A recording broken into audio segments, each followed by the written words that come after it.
Assalamualaikum warahmatullahi wabarakatuh. Kami dari kelompok 1 Psikologi Sosial ingin mempresentasikan tugas kami tentang konsep diri. Beberapa anggota kami yaitu Raihana Amani, M. Salahuddin, Sinta Eka Adriana, Ziki Fajar Alfian Ramadhani. Beberapa yang akan kami bahas. Yang pertama, diri atau self, 2 komponen konsep diri, 3 jenis konsep diri, 4 tahapan konsep diri, 5 dimensi konsep diri, 6 faktor yang mempengaruhi konsep diri, 7 terbentuknya konsep diri, dan 8 gangguan konsep diri. Konsep diri sendiri adalah semua persepsi kita terhadap aspek diri yang meliputi aspek fisik, aspek sosial, dan aspek psikologi yang didasarkan pada pengalaman dan interaksi kita pada orang lain. Yang pertama, diri atau self, komposisi pikiran dan perasaan yang menjadi kesadaran seseorang mengenai eksistensi individualitasnya, pengamatannya tentang apa yang merupakan miliknya, pengertiannya mengenai siapa dia itu, dan perasaan tentang sifat-sifat, kualitas, dan segala miliknya. Diri atau self artinya banyak, namun lebih spesifiknya adalah semua ciri, jenis kelamin, pengalaman, sifat-sifat, dan latar belakang budaya, pendidikan, dan sebagainya yang melekat pada seseorang. Dilanjutkan oleh Mas Ziki.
Poin 3. Jenis konsep diri.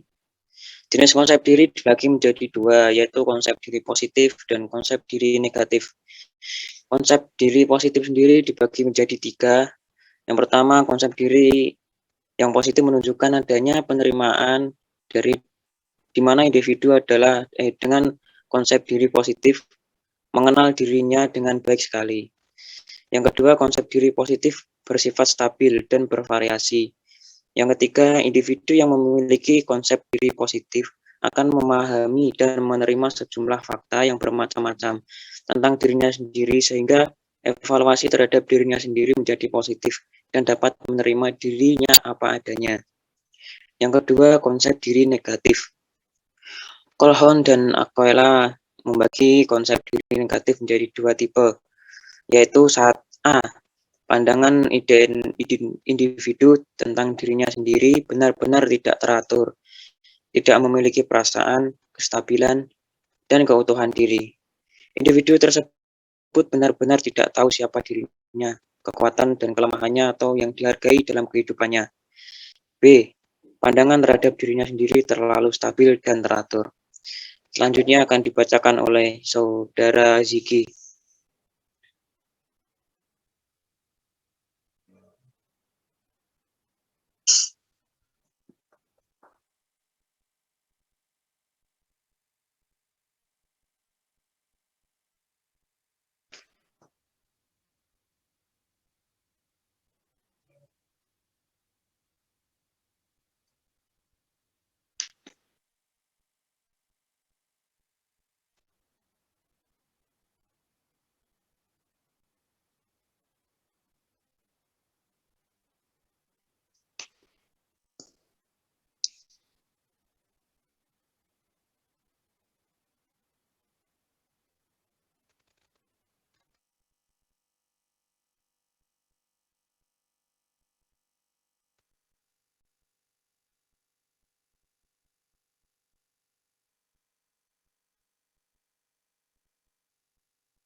Selanjutnya, dimensi konsep diri. Pengetahuan tentang diri sendiri. Dimensi pertama dari konsep diri adalah mengenai apa yang individu ketahui mengenai dirinya. Cara individu memandang diri mempunyai dampak yang penting pada aspek psikologisnya. Pandangan yang memandang diri mempunyai dampak yang penting pada aspek psikologisnya.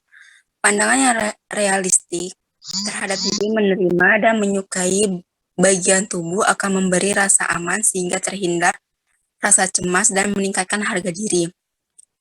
Lalu, individu yang stabil, realistis, dan konsisten terhadap gambaran diri akan memperlihatkan kemampuan mantap terhadap realisi yang akan memacu sukses di dalam kehidupan.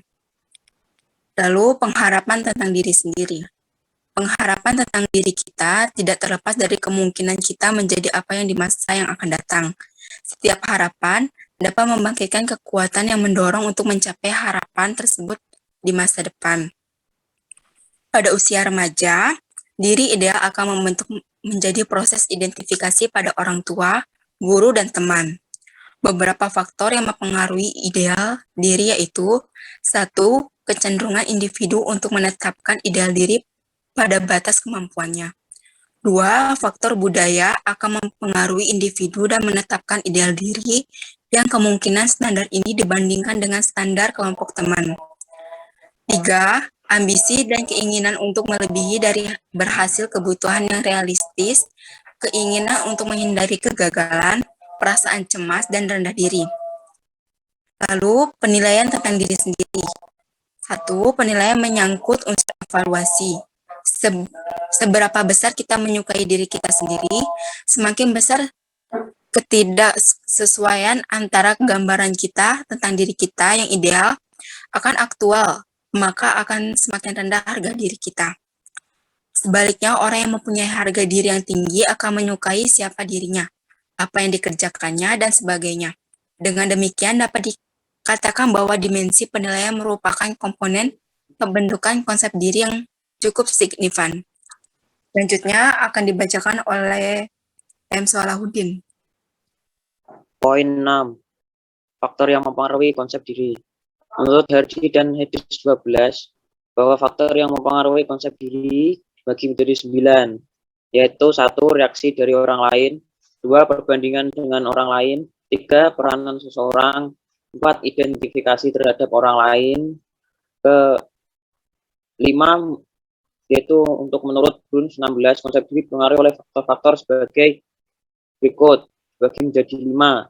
1. Citra diri, 2. Kemampuan bahasa, 3. Umpan balik dari lingkungan, 4. Identifikasi dengan peranan jenis yang sesuai dengan stereotip masyarakat, 5. Pola asuh, pelakuan, dan komunikasi orang tua.